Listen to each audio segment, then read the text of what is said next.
Hey everyone, this is Evan from Morethanmeetstheseguys, coming to bring you a little message that I think needs to be expressed, you know, succinctly here. So I'll do my best. We are a podcast that has started from the ground up, and I personally am someone who has loved Transformers all his life. They're important to me. The mythos, the toys, the whole legacy that's brought to my life. My friends on here all have their love as well. Boo, Andres, even Ed. I think he's coming around.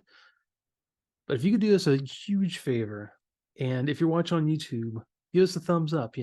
Subscribe. That's huge. And share the link with friends.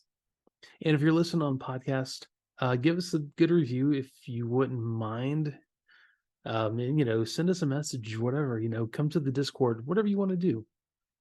We really enjoy doing this, but also we've come to really enjoy engagement with fellow fans and fellow people who just find the podcast. So, and in closing, I want to say thanks for being here and, help us spread the message. All right. Thanks. Bye. Hey everyone, welcome to More Than Mises Guys. This podcast is a journey through Transformers from the beginning of the animated series with two old friends coming at it from different perspectives. Together, we will go episode by episode with the occasional extra to look at how the show holds up or if it's a trap of nostalgia. We look at all things involved in the episode, whether there are real world factors that crept into the writing or if the episode was typical afternoon cartoon fodder. I'm Evan. I'm a lifelong fan who's familiar with all aspects of the franchise, while Ed here is familiar with Transformers, but it was really nothing he got into when he was younger. So thanks for joining us. And Ed, what's going on, dude? What are you drinking tonight? As a behind the scenes, to our listeners, we're usually like recording this at night or at like very downtime. So we're usually having a beverage, an adult beverage. What are you drinking? What are you drinking tonight? Well, I water, of course, but I'm Oh also yeah, having a the little real that's the real adult beverage. yeah. Well, I also have a little rum and lemonade, Rum like and light lemonade. rum, Oh yeah. like white Oh, rum and lemonade. Yeah, that sounds pretty good. Actually, that sounds it's refreshing. That actually sounds like a good it's summer very beverage. That refreshing. sounds It really feels good. very Yeah. summer to me. Yeah, yeah. I usually do like whiskey and lemonade is how I usually do that kind of. That's really thing. Whiskey, little honey and lemonade is fantastic. Very good. It is. It's very good. Yeah. Yeah. Um, I'm I was at the grocery store a couple of days ago, and they had buy one get one on Dogfish Head beer, and Oh man, that's really good beer. It's not it is it's it is not really good beer. fantastic, but it's really good. It's like it's not one of those annoyingly I got fruit beers, but it's good Mhm. for what it is. It is. It's very good. I think they're one of the more innovative, Yeah. kind of the B tier craft beer guys. But the thing is that so it was buy one get one Dogfish Head, and they make Mhm. a really good sour. I'm a big fan of sour beers, and they have one that has sea salt and lime in it that Oh, is that sounds really absolutely good. amazing. Yeah, Yeah. it's really good. It's Yeah, kind of for what you imagine like enchanted seawater would taste like yeah, if actually you got I like sell magic. well um well, to go into like to a little bit in depth here also, I sell Goat Island beer. I don't know if you've had that. I had it at your wedding actually, and Oh, you did? Okay, yeah. yeah, yeah, They it was do really like good. it's like out of Coleman, Alabama. They Mhm. do a great blood orange wheat beer. They do different things during the year. I had that recently actually. It was that is fantastic. It's a Yeah. fantastic beer, So yeah, I love but these smaller craft beers. Like, you have your I mean, people would be like, you think like Dogfish is like big in that area, but across the country it's kind of small. Same thing with like Goat Island. In this it's Mhm. regionally it's really big. So yeah, So I'm drinking a 90-minute IPA. I don't normally like IPAs, those are but good. but yeah. So I'm drinking this thing and not really realizing that I forgot that the 90-minute IPA is like 9 or 10% Yeah. ABV. And so I've effectively drank like three beers at this point. And so if this goes off if this show goes off the rails, blame it on Publix having buy one get one. Anyway, Dude, so but also I but no what because as a roundabout way to get to what I wanted to talk about though, I I went to I had my jujitsu class tonight, but Mhm. that's whatever. I got done, but I was just starving, after that, and I was completely gassed and just a sweaty mess. And my son wanted tacos, and I love taco. I'm like, yes, let's get tacos. And so he wants to go to Taco Bell for tacos, and which is the last place on the face of the earth that you should be getting tacos from. So I'm like, I'm wiped out. I just want something to eat. I don't want to go to two places, so I'll get some Taco Bell or whatever. And man, Taco Bell is the worst thing on the face of the earth, but good God, I love it. It's garbage, it's trash, it's the worst thing, but it's so good. I don't understand like the paradox of this, the comfort of garbage. Is there anything terrible on the face of the earth that you just love like that? It doesn't have to be food. Man, okay. It could be GoBots.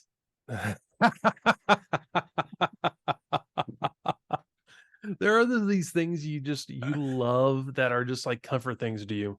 I mean, I'll be honest with you. My wife has a thing for Sonic Blasts, which are just like, it's like soft serve and like, cookie pieces and stuff. But I can't do dairy, so I'm like, okay, I'll go get you that.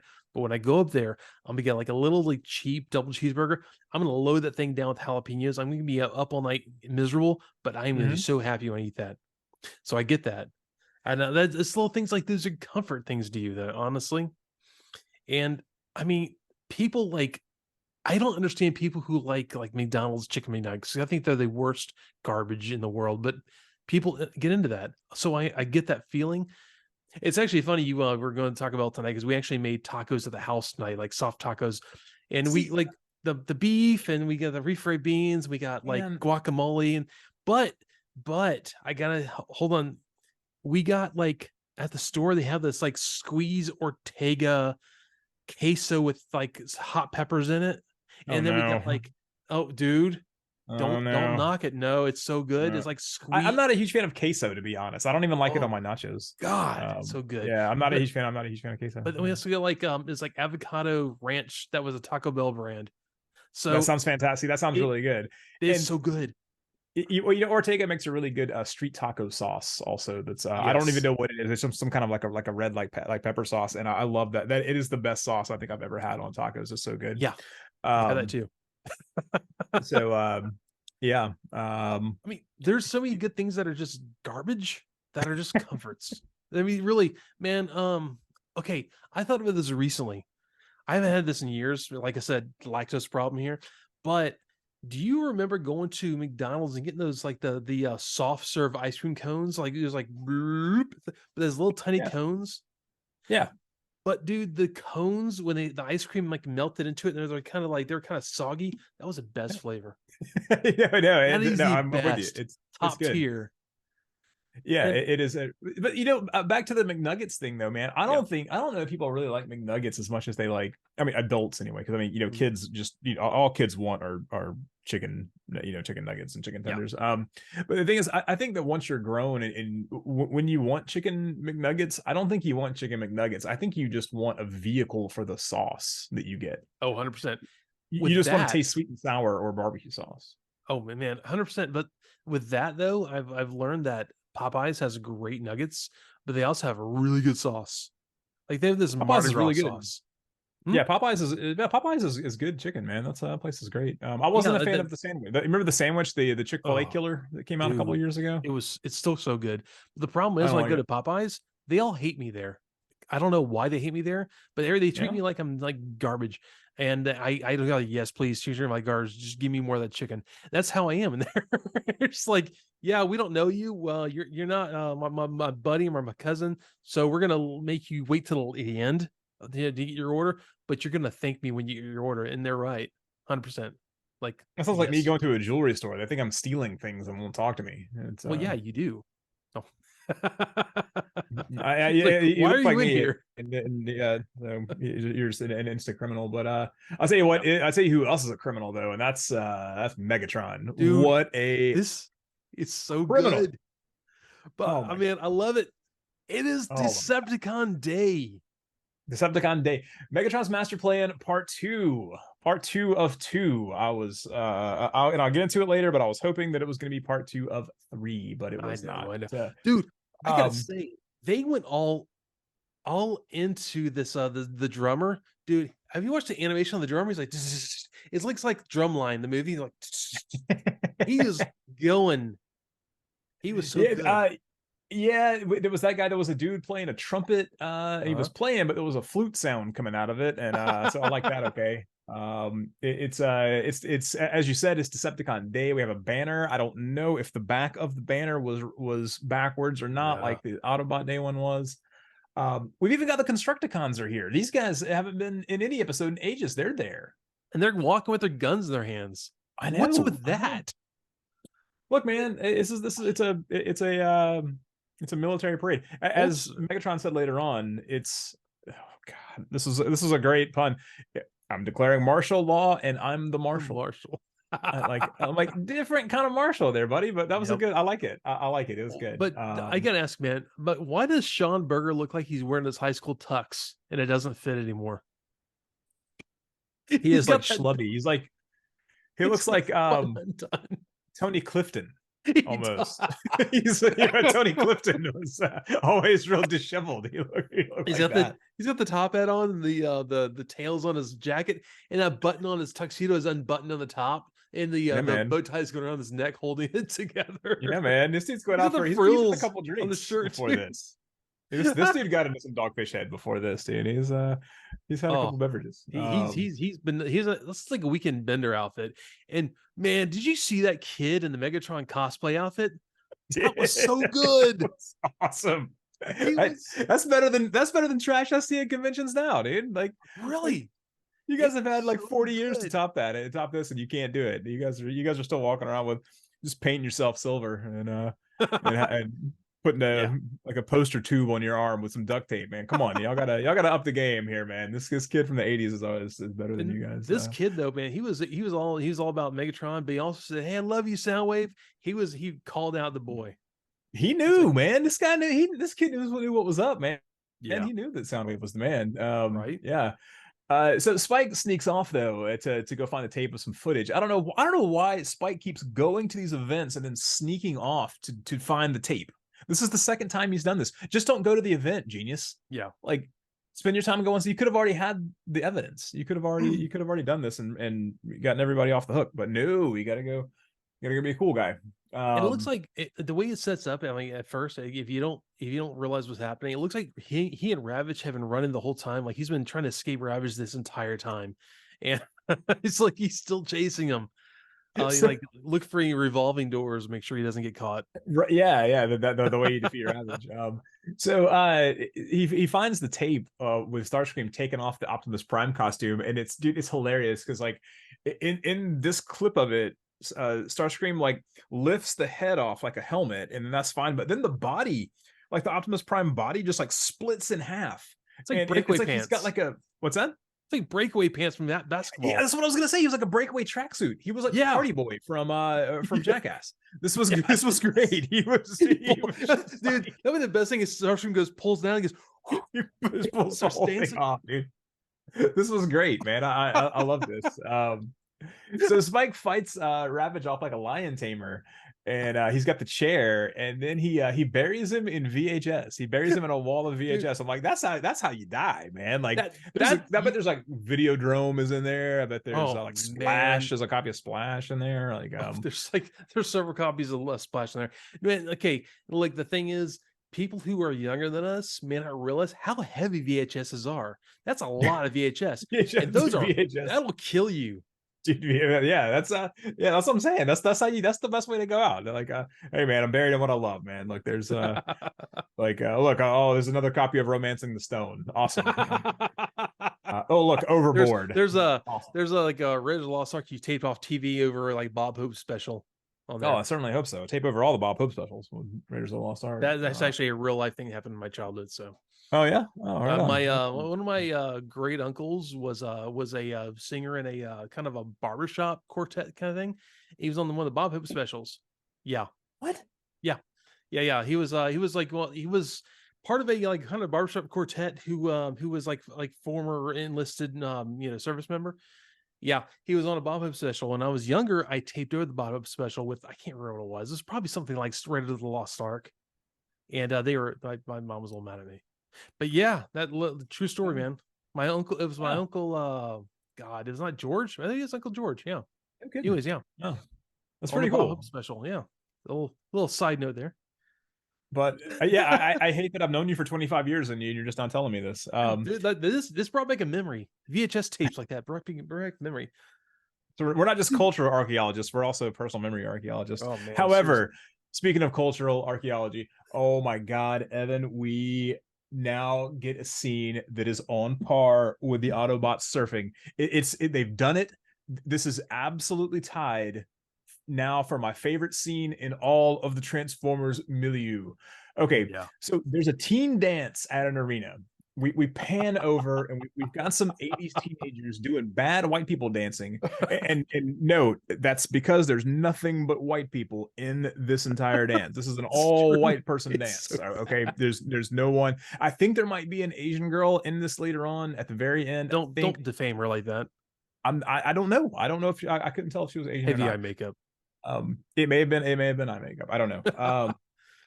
But dude, oh my God. Was it And Rumble? there's Rumble. Oh my God, he's dancing. And we're going back to the Link Ray bit that I did a while Rumble's back. white guy dancing too. He is, dude. He He's is. cutting a rug, man. He's like Carlton from Fresh Prince in this, dude. He's so Rumble, like the guy named after the teen problem is at the teen dance, and man, he is getting down. He is so cool. He's amazing. And then man, Soundwave is putting on a laser show, and I guess he's blasting the tunes too. I guess that he's got the auxiliary cable and he's passing to the PA. This is awesome. Dude. Dude, like Ravage is like sitting down. He's getting petted by all these girls are petting him. Yeah. Dude, and Laserbeak is dancing. Dude, Laserbeak. Dude. It's like probably what a cracker. Yes, if he wants a cracker. And dude, Laserbeak, like all he does is glare at him and his eyes glow. This is dude, but he was like kind of like doing this like pelican dance or something in the middle of dude. This was so good. Like, oh my, I this had is to the go back. Weirdest. It was so bizarre. What's that? This is the weirdest aside in the episode. It was so weird. Why was that there? I had to go back and watch the scene 5 times in a row because it was so good. Like I love this. It took so long preparing. This was so good. But see, the thing is, okay, so here's the deal though. This is upon further viewings though, I was like, wait a minute. The music here is absolutely not what teenagers in 1985 were dancing to. This was game show music. This was like it was real bad. This was Wheel of Fortune music almost. And I guess Soundwave doesn't know about any good dance music from this era, like DeBarge or like One Night in Bangkok. No, he didn't know these tunes. He only knows like The Price is Right or whatever. So yeah, it's really weird. It was, I don't know why they chose this music for the scene. It was really, but it made it look even worse. It made the white guy dance look even more white guy dance. Like even the theme, they could have just put the beat from the theme in. It would have been fine. But this was like just like the worst music like ever. This was so weird. But they could even like do the canned G.I. Joe Colt Slither music. No, nothing like that. It was like it was just a sweeping like happy game show music. It was weird, man. Colt Slither would have been real cool if it was Colt Slither. Yeah. I'll call back to one of our previous episodes where a little thing at the end. You've seen that, right? Maybe one of our YouTube videos at the end, a little Cold Slither. Okay. Anyways, maybe I missed that. Maybe I need to go back and watch. And you gotta watch the episodes to the end. Everyone, watch the episodes to the end. Watch the episodes to the end. All right. Yeah. Anyways, so yeah, dude, the Autobots are on the ship, and they are turning on Optimus Prime. Like Ironhide is turning on him. The most loyal dude, like Optimus Prime, you're my hero. No, he's like, are you sure this is the right move? Yeah, you got us into this mess. He blamed him straight up, blamed him for the whole deal. But equally as important here, though, we get the first appearance of Cosmos here. And so this guy turns into like a 1950s B movie flying saucer. It's amazing. And what's that? Oh, it's amazing. This looks like this looks like a Gulf Breeze UFO. He does look like a Gulf Breeze UFO. But see, on the one hand, that's cool because I like 1950s B movies, and especially ones with generic flying saucers. And also, I'm a huge fan of the Gulf Breeze UFO sightings. If you ever want to message me on the Discord and talk to me about that, I will talk to you about it forever. But he Yeah, also reminds me of the little floaty robot from the black hole, like the way his head is. He kind of reminds me of that guy. kind of. Yeah. Do you know who Um, he sounds like though? Peter he's Lorre. yeah. I thought he was doing kind of a bad Spanish accent or at first, but No, he'll talk like if you ever watched Peter Lorre in any of the old old Hollywood movies, Casablanca being a big one that you may mhm. see him in. His voice pattern, they did this a lot of the season 2 Autobots. So they had a lot of like new characters come in, like how Trax talks with that Harvard Right, right. clenched jaw. Yeah, Cosmos talks like Peter Lorre. Hmm. So yeah, like Um, listen to that when you see Cosmos in an episode. It's very, very, very poignant.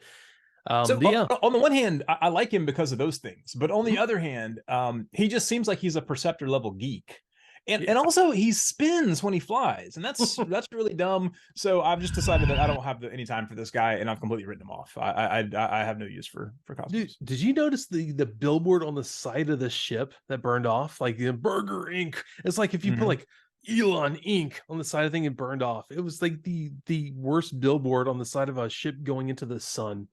Yeah, Why? it just shows you how good Burger Inc. is. Yeah, exactly. It's like when SpaceX melts off, you're like, oh well, SpaceX melted off. You guys can't even make a good logo for your But stupid. come on, man. The SpaceX is SpaceX, but it's like it was like that would be like, it'd be like the Trump ship or the Burger ship or the Elon ship. This like that's how bad this guy is, such a narcissist. But anyways, so yeah, they're in bad shape here. They can't. They're going to fly into the sun. But wait, Megatron is holding a press conference. Why is Megatron holding a press conference? This was real dumb. However, though, to back up a little bit before this, though, Oh, like, so the animation of the ship flying into the sun was actually really cool. The ship itself that they're in, the Burger Incorporated ship that they're in, which Burger Incorporated, man, why hasn't anyone jumped on that as like a fast food pop up? Like that's a step above some garbage, man. this is That sounds like some Shake Shack level this is burgers. these the burger oven. This is what this is. It is the burger. Oh my The goodness, the burger. burger oven. Yep. But the ship itself reminds me of those generic ships from Star Blazers, like not the Oh Yamato, yeah. but the other ships from Star Blazers, and I Yeah. like that. And but the way it fades into the sun is really cool. They do some cool like heat distortion and stuff. I really like that. What this is, man, once again, I'm gonna find a way to bring in Exo Squad in this. There's an episode where they're basically like I'm not gonna give away the plot of Exo Squad. They're basically they're sending a bunch of people into the sun. It's kind of a play on like a really kind of a way of like doing like the killing genocide of people in the same kind of thing. I love that kind of that effect where you have like those heat distortions and the streaking Mhm. bits of like melting, I guess, metal or whatever coming off the chips.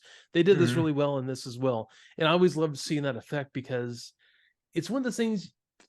Okay, in reality, you wouldn't see this happening in space. I mean, it would just like go in there. You might see ripples around it, but you wouldn't see this like streaking of like molten fire or whatever. It's just not going to happen because Yeah, of but it's space. cool. But it's cool looking. It gives you Yeah. like a context to how bad things are right then, and it gets real bad. Oh, spoiler.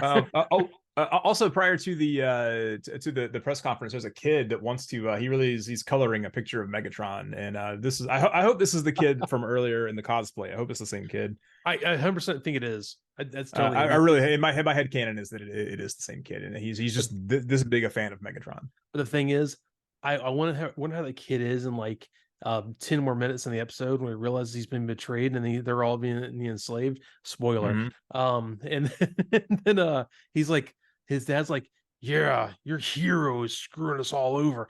But this kid is like he's crushed. So it's even worse. Megatron's betrayal is even worse because this kid's hero is crushed.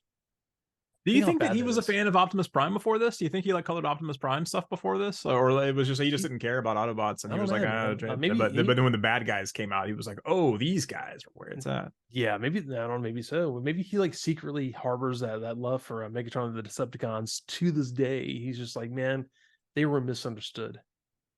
See, it would be cool if this kid became the like the Decepticon version of Chip, or not? Yeah, of Chip or of Spike. That'd be pretty cool. Yeah, Spike. Like, Uh, dude, there's so many mustaches in these episodes. To the point where I almost oh wish that like God, Megatron had one. I wish Megatron had a mustache. That'd be really the cool. amount of like rent-a-cops and mustaches, it's amazing. It's every like I'd say like 2/3 of dudes in this all have mustaches. They're like those Wild Bill mustaches too. They are. They're Yeah, really good looking like cowboy mustaches. Like they really are. real good. And so yeah, they held this press conference and freaking Megatron outs Burger. He totally he throws a burger down the run. He's like, hey, and he helped us do it. And people are like, you traitor. And like Burger's like, oh crap. But they do that. But equally as important as this is that they have the absolute pinnacle of them having like an ironclad plan to rule, to take over, and they just throw it away. Like they had it. It was like Decepticons had won. It was checkmate, but Megatron had to go on TV and vamp and be a villain and throw the whole thing away. He basically spiked the football and got penalized. He did. Yeah. He absolutely did. Yeah, man. This For you yeah, this sports is ball like fans. yeah, come to Alabama and watch some football games. Right? You'll see this exact thing happen. But this was terrible. This was Yeah. like the worst thing. It's like just stay in the shadows and rule. Like people, Mhm. you had the public on your side, that you had them fooled. You fooled all of the people all of the time except Yep. for three, and so you had won. You won. Like Yeah. and you had it. So So yeah, like what suddenly like Starscream has finger guns. Do you notice this? He like points his finger and shoots. did. He like He GoBot just know shoots. he could just his whole being is one like null ray projector. Yeah, it really is. Man, so they have the Coneheads go and attack the city. And there's a really good animation in this whole scene. And like, Mhm. man, there's this whole like, let us teach them a lesson in sorrow. Like that's pretty metal. There were a lot of real metal lines in that part there. This is real cool. It's like they were just terrible. But why? What were they gaining from? They weren't gaining anything from this at all. Dude, I have one word, 3 syllables for you. Subjugate. Okay, 4 syllables. Subjugation.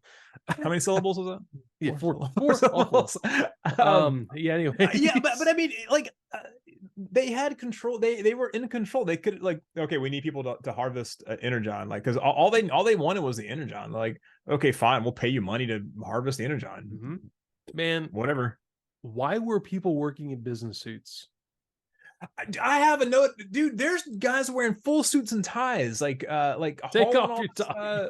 hauling this stuff around, dude. This was they're in they're in the energon mines. Yeah, Like pretty much. there's dudes with blonde mustaches. There's green there's a scene though when the three Coneheads, dude, it actually like auto corrected the Boneheads, but the Coneheads are laying waste to the city, and Dirge does this whole thing. He gets in this Gerwalk mode and he slow transforms into that was a really cool scene. It was top notch animation.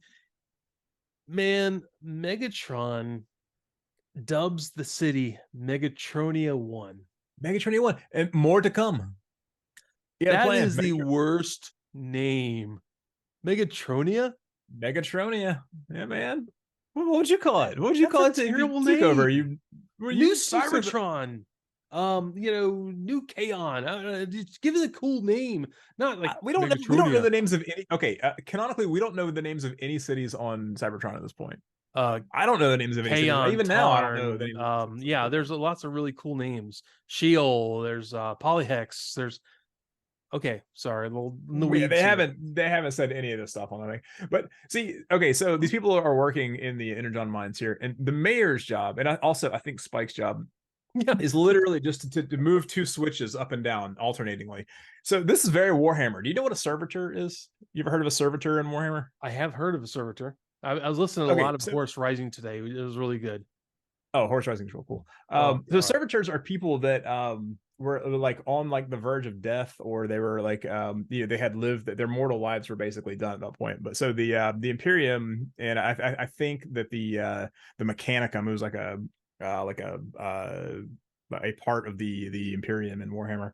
They take these guys and they make them into like these like cyborgs, and basically make them immortal at this point. So Okay. so because they can't have computers in Warhammer. That's because it's ripped off from Dune, and in Dune you can't have AI. So Yeah. anyway, so they'll get servitors to do like anything, like hey, I need a servitor to like wipe down this Space Marine's gun, and that's his job for like 100,000 years, is just to wipe down the Space Marine's gun. That's his job. Yeah. And but there's one bit in one of the novels where there's a guy whose job, they keep kind of going back to this guy. His job is just to push a button every 30 seconds to make sure that this thing works correctly. That's literally, he doesn't sleep or he like or anything like that. He just like, he has like part of his mind or whatever, but his job is every 30 seconds to just push a button.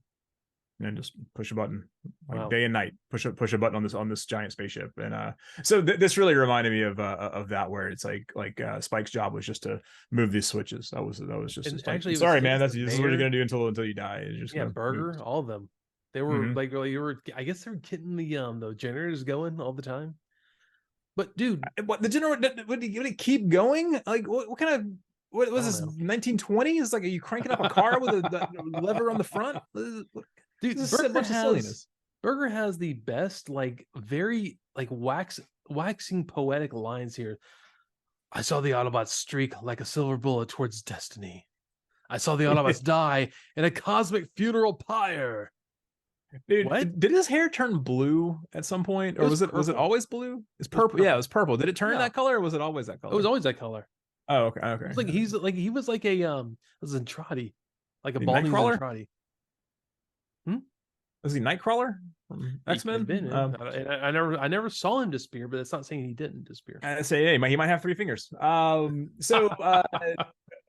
Like Ravage or Rumble gets shoved into like a panel, and it electrocutes him, which is the second time this has happened in this episode. This seems to be a theme of this. Is the cassettes getting tossed into because this happens to Ravage earlier. Yeah.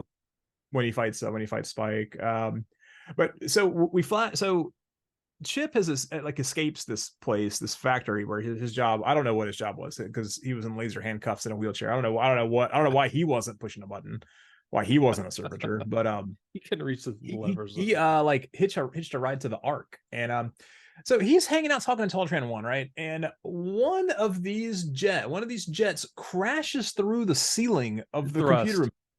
Okay, which means that this dude bore through the entire mountain. He had to fly straight through the mountain to break through the ceiling of this. Well, he couldn't go through the garage door anymore. They've got a door in the thing. It might be open still. He had a pile drive through the top, wasn't it? What? He had a pile drive through the top of the thing. What's easier to get through, a door or like a 500 feet of mountain? Well, apparently that door is really tough now. I don't know, man. I had a God, before that though, Soundwave goes like, Laserbeak Ravage, get him. He never says that before. He's like this, like, oh, it's serious now. And like, dude, Spike falls over stuff. He would die in a Friday the 13th movie. He would be the first one to die. He falls over, like, trips over crap. Oh, he's super clumsy. Oh, he's Soundwave is also Soundwave's like a 1840s like chain gang like boss over here, man. This dude is ruthless. And then like once again, like Burger goes, it is the end, the apocalypse, and then he runs over and grabs a boom mic and hits Laserbeak out of the air.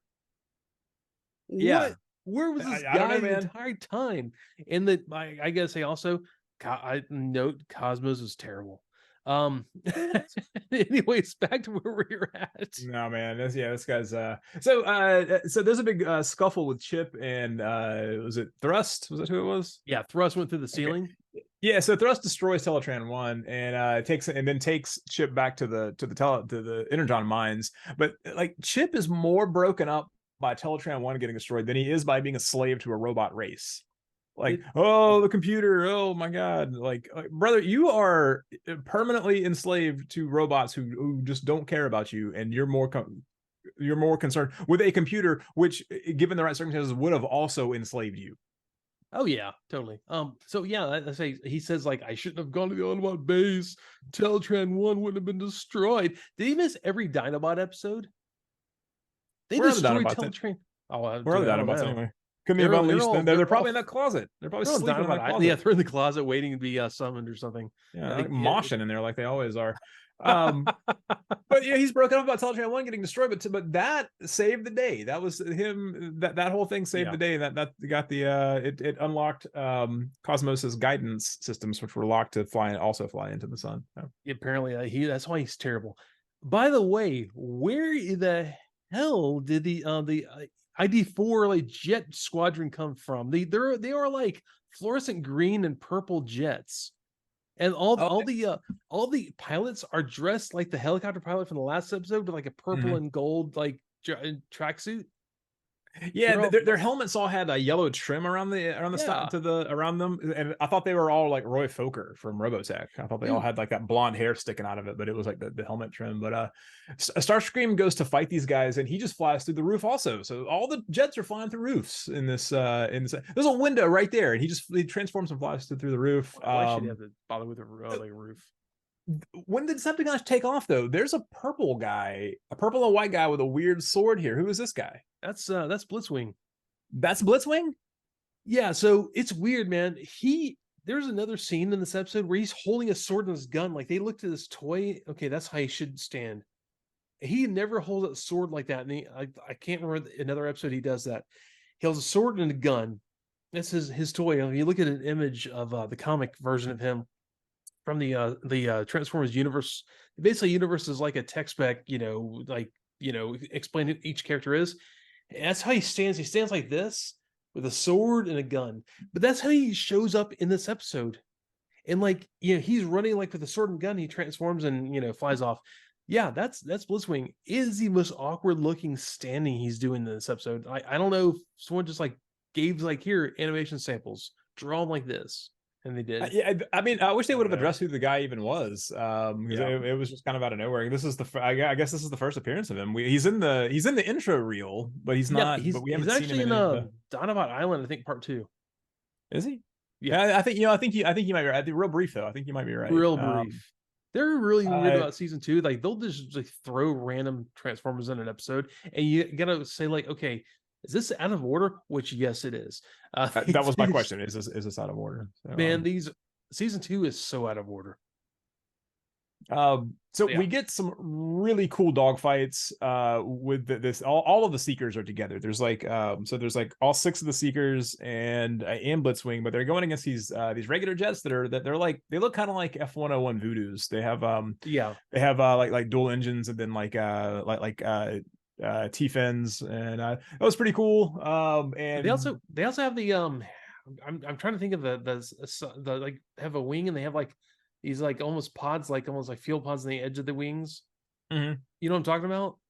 Yeah, I think I can't remember what point there was a fighter that had those, and I can't think of what it was. The fighter. I can't think of the name. Yeah, I know the exact plane you're talking about. I just can't think of the name of it. It's like they try to combine that and something else. It just was weird looking. I thought it was more Burger's personal Air Force or something, or Army or the way they came out, they looked almost like Russian almost. They looked like weird. They look like a mix of I think it's called the Frogfoot. I think it's some kind of a MiG. I can't go down this path because I'll sit here all day talking about old jet fighters. I'm really unqualified, so yes, please move on. But yeah, so at this point, they blow up all these fighters. But at this point, the Autobots are back on Earth. But see, there's only at this point in the episode, there's 2.5 minutes left in the episode. So I was like, oh, they've got to be doing a cliffhanger. This is another cliffhanger. It's gonna be 3-part. And I was like, oh, but then what we get is instead of a dun dun dun, we're back, see you next week, and I'm like, oh, that's what I want. Instead, we get possibly the worst like mass battle in the history of Transformers here. They have like a Napoleonic standoff where they just all stand in a line and about like 100 feet from each other, and they just Yeah. shoot guns until like one side gives up. And it was like they really and do. nobody moved. It was like they ran out of money for anime. Like they used all the animation money in that cool scene where the Coneheads were attacking the city and the sun That's and all that. But all the now money went it's there. just they were just done. This was like the end of Evangelion here, man. Like it was like I'm surprised it was in color, Dude. just I standing still. love the end of the last episode of Evangelion, and people hate that Yeah. thing. Oh yeah. Hold on. I'm sorry. The last episodes of Evangelion, not the end of it, not the Not the movie. The end movie. of Evangelion. Yes, I But yeah, actually, no, this I was personally, from a sociological, like psychological standpoint, I love the last episode, but that's neither here nor there. But yeah, man, they all get up and just like everyone use all the weapons you've always had, and you never have used in any episode ever. Now, all at once, and they stand in a line and shoot every weapon they have. they're just standing there.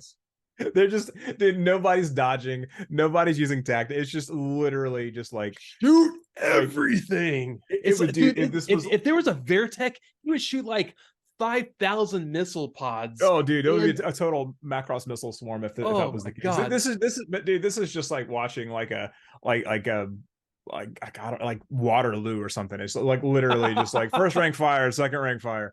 Oh god, somebody call somebody. it should have dog looked like the lunch. first 15 minutes of Saving Private Ryan, but this is 80s cartoon. Those so. guys were using movement and cover and stuff. This was just like let's just line up and like oh god, like yeah, man. Yeah, this was all yeah, this was awful. This was like I know I've complained previously about like, well, the Megatron versus Optimus Prime battle in this one wasn't as good as the one where they had like the axe and the flail and all that. Yeah.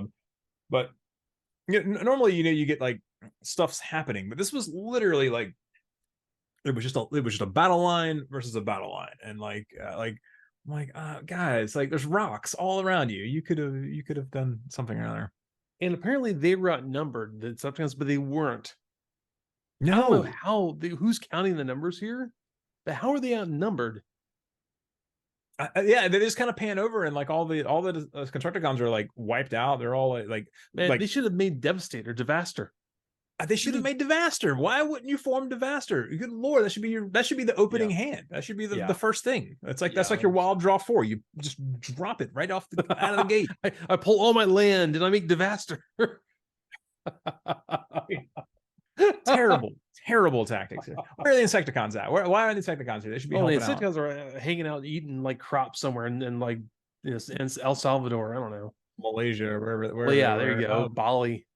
Oh yeah, so Burger has this moment of clarity where he decides that he wants people to trust him again or whatever, and so Sparkplug just says, "Well, no one's gonna like you anymore because they know your dog lunch now." Dog lunch. Look, dude, he's a journeyman in like ruby mines of Burma, and he's like oil platforms. He is not a wordsmith. The guy only maybe he ended up with a dog lunch at some point from all these places that he worked at, and it was like the worst lunch that he had. Maybe he's like like that's the worst. That's the lowest you can go is the dog lunch. So, yeah, and that was it. That was the end of the episode. Wrapped up nicely with a bow. And Cosmos still sucks. Cosmos is bad. So yeah, this one started out really strong, and the end was just like bam. It was out of nowhere. And it wasn't very good. I really wish that they would have gone 3 parts. I feel like a 3-part on this would have been super cool. And I think that would have been really neat to have them come back and then have like the 3rd episode be like the Autobots earning the trust back, and then disproving that, and then a big battle that took like the second half of the 3rd episode. I think would have been a lot a cooler way to handle it. And but that said, it was a really fun episode. It did have my now tied for my favorite scene in all of Transformers. I would say that the Kid Brain on this one is gonna go. I mean, Kid Brain would have really liked this one a whole lot because there's jet fighters, and like I love jet fighters when I was a kid. Spoiler: I love jet fighters as a grown man. What? you got some new guys. You got Blitzwing in here. You got a triple changer, the first triple changer we see. That was really cool. So I would Kid Brain would probably just go ahead and go for T120 VHS cassettes with 3 movies taped off of HBO with the credits missing. So I would say, you had Never Ending Story, Last Unicorn, and Labyrinth all on one. 4 tapes of that. Adult Brain, like I said, liked it until the very end. That I think that battle at the end was really bad and really kind of and drug it down from being like a classic episode. But it had that amazing scene in the dance, which like I said, I just died laughing at that, and it was so good. So good.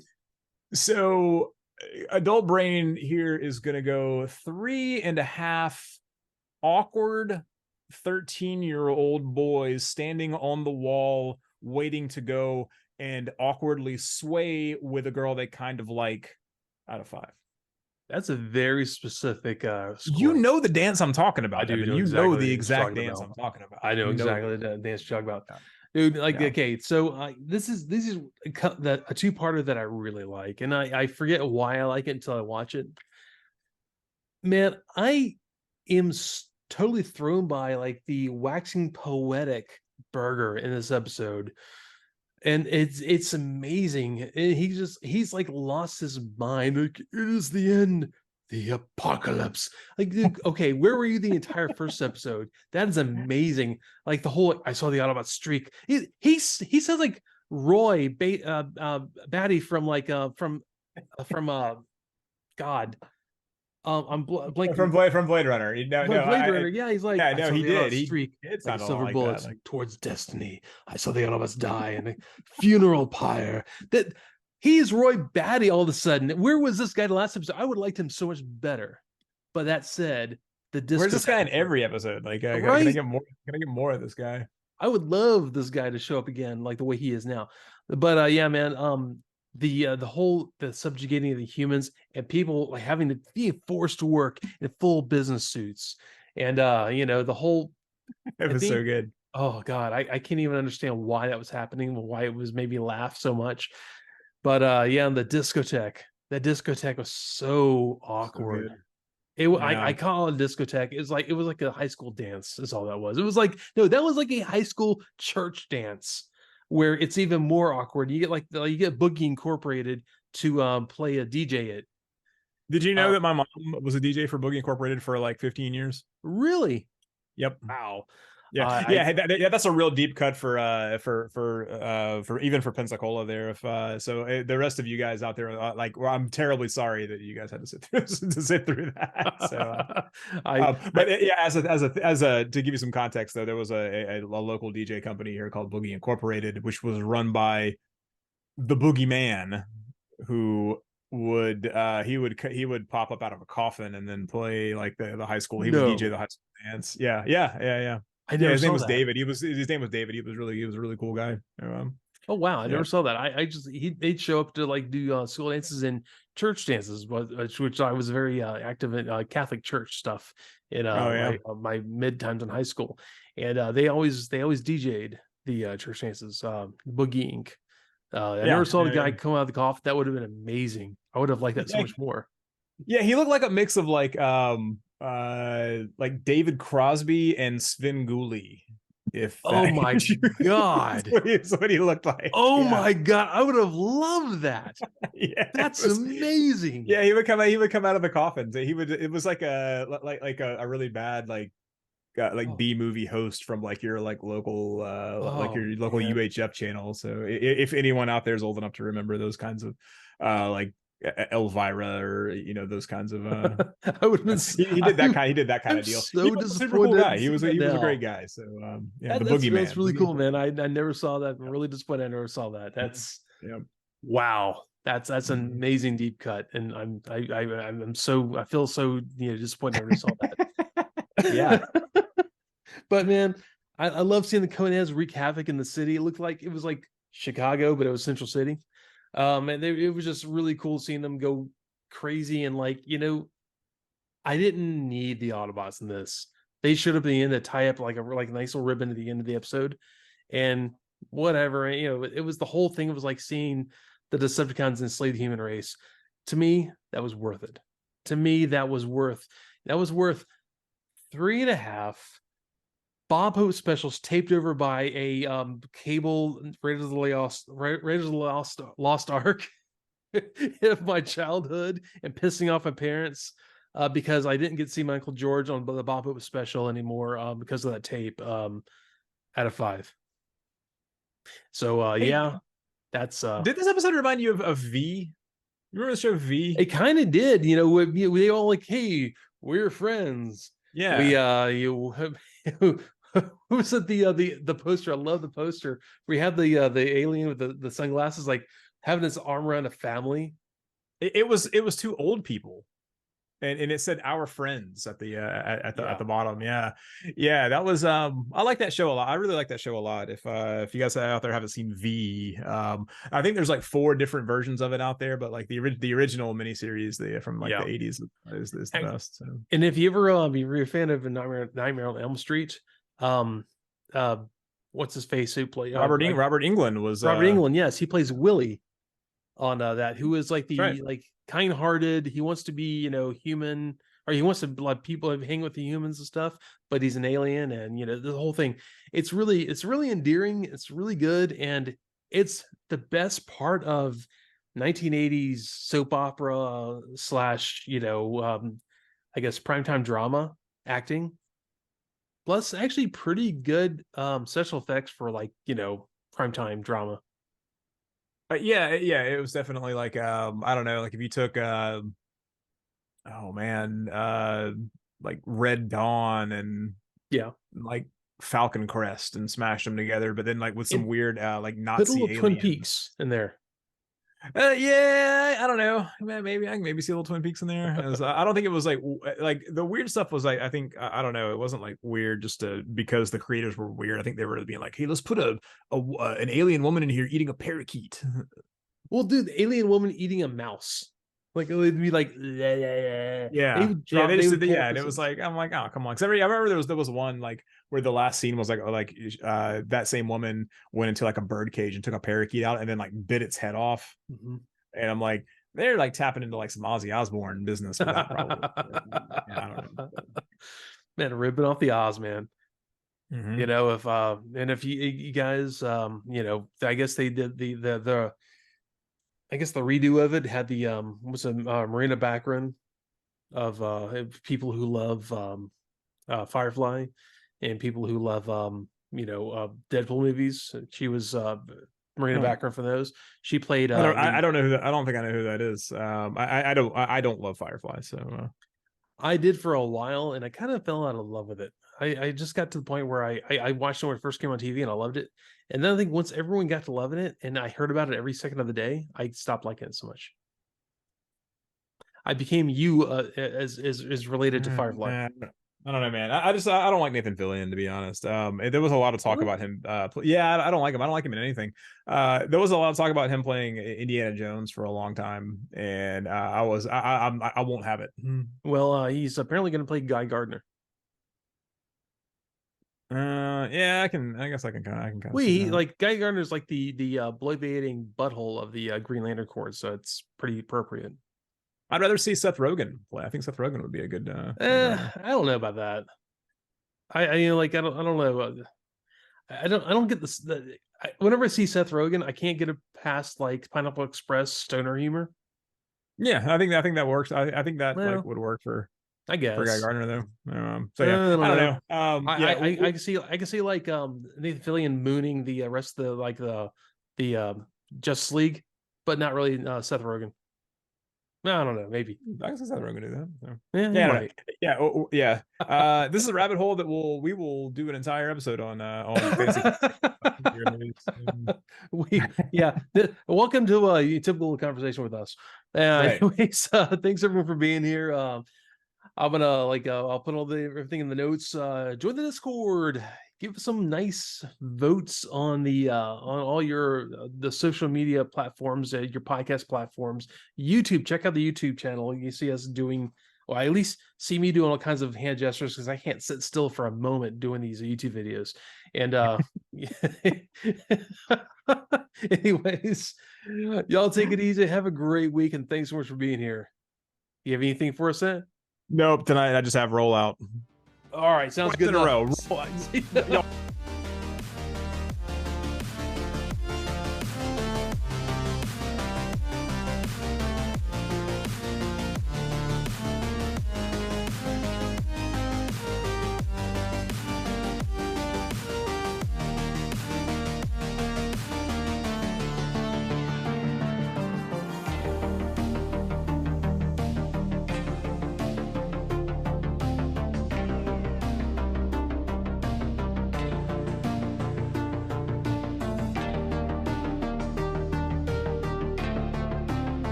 More of the Mises Guys is performed by Evan Johns and Ed Strickland.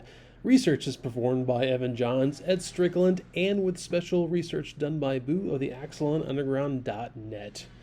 All used images in the videos are property of Sunbow, Hasbro, Paramount, or Marvel. And as always, thank you so much for tuning in every week with us. We appreciate it.